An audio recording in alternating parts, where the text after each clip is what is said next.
Kasi when we start with why, it is a powerful motivation and it gives purpose to what we do. Maraming tao, ang reason nila kaya sila nag-start tumakbo is to bakit mo gusto mag-start ng running journey mo?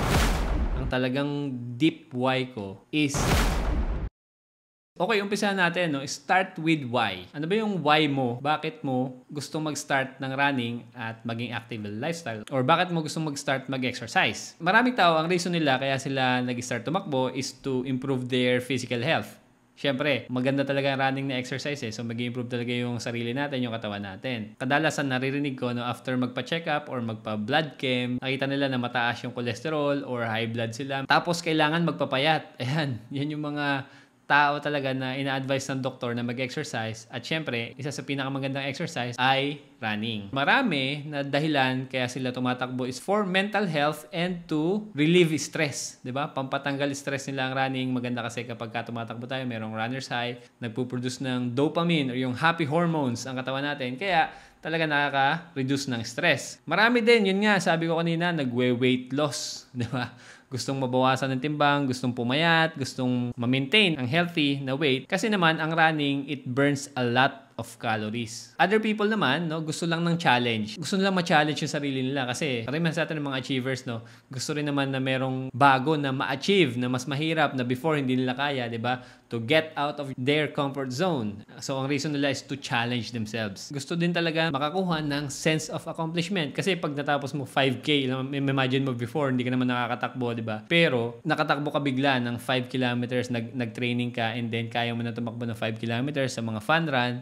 So, sense of achievement na yun, sense of accomplishment. Marami pang ibang dahilan. Sabi nga, ano ba yung why mo? Ito yung tanong ko sa iyo. Ano ba yung why mo? Bakit mo pinapanood ang video na to? Bakit mo gusto mag-start ng running journey mo? So, bago tayo magpatuloy, no, I want to share with you my why. Bakit ba ako tumatakbo ng mga marathons? Bakit din ako sumali sa Ironman 70.3 triathlons? Ang talagang deep why ko is I want to be there for my family. Siyempre, kapag may healthy body tayo, di ba?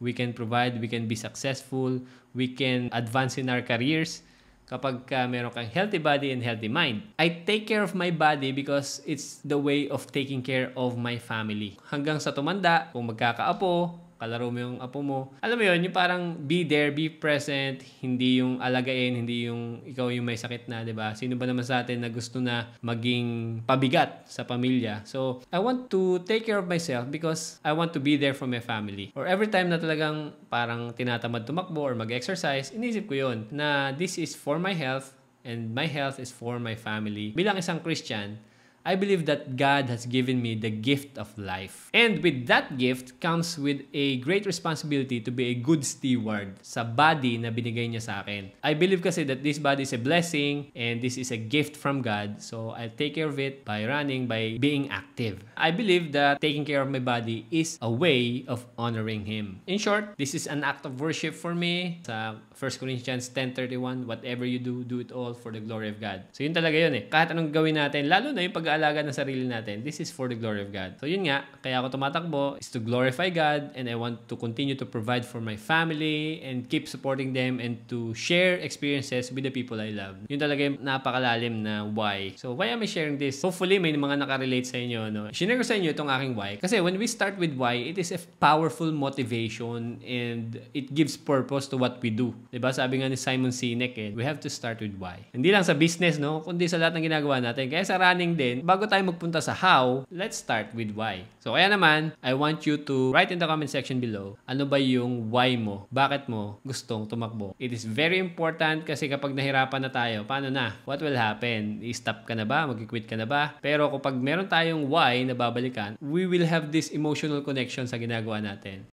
I'd like you to know that I've created a PDF version of everything I cover in this video. It's completely free. Just head over to janraycantos.com/beginner guide to grab your copy.